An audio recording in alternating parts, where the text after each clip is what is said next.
ಈ tar road ಹಾಕಿದ್ದೇವೆ. ಎಷ್ಟು? 1 ಕೋಟಿ. ಇಲ್ಲಿ ಇಂಜಿನಿಯರ್ ಎಷ್ಟು? 1 ಕೋಟಿ.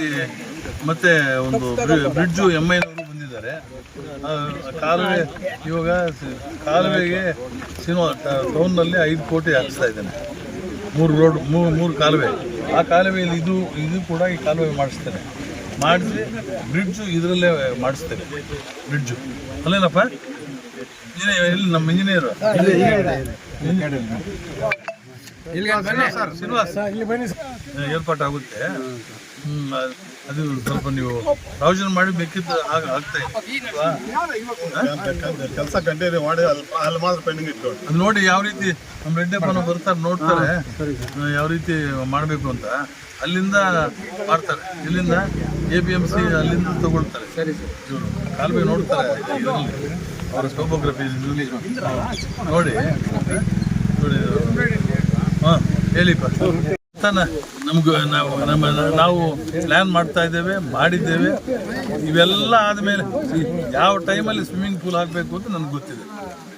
ಎಲ್ಲ ಅಭಿವೃದ್ಧಿ ಆದಮೇಲೆ ಅಲ್ಲಿ ಪಾರ್ಕ್ ಆದಮೇಲೆ ಅಲ್ಲಿ ಸ್ವಿಮ್ಮಿಂಗ್ ಪೂಲ್ ಪ್ರಾವಿಷನ್ ಮಾಡ್ತಾ ಇದ್ದೇವೆ, ಮಾಡ್ತೇವೆ.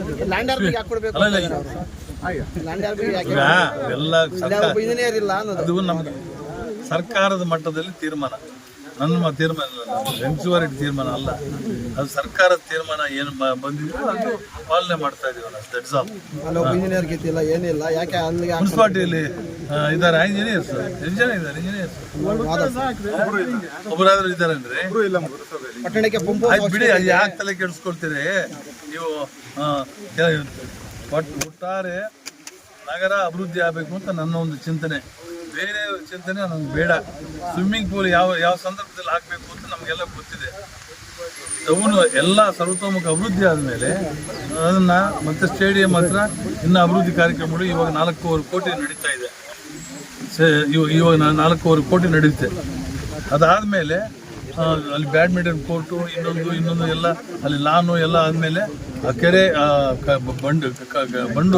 ಬಂಡನ್ನು ಕೂಡ ಕಟ್ಟೆ ಇದೆಯಲ್ಲ ಅದನ್ನು ಯಾವುದೋ ಸಂದರ್ಭದಲ್ಲಿ ಅಭಿವೃದ್ಧಿ ಮಾಡಬೇಕು ಅಂತಿದ್ದು, ಅದಾಗಲಿಲ್ಲ. ಇವತ್ತು ಅಭಿವೃದ್ಧಿ ಮಾಡೋದಕ್ಕೆ ಏರ್ಪಾಡು ಮಾಡ್ತಾ ಇದ್ದೇನೆ.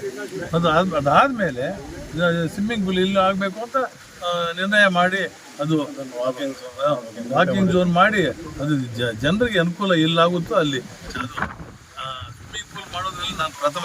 ಅದರಲ್ಲಿ ಎರಡನೇ ಮಾತಿಲ್ಲ. ಯಾವಾಗ ಮಾಡಬೇಕು ಅಂತ ಅದೊಂದು ಸಂದರ್ಭ ಬರುತ್ತೆ, ನಿರ್ಣಯ ಮಾಡ್ತೀನಿ.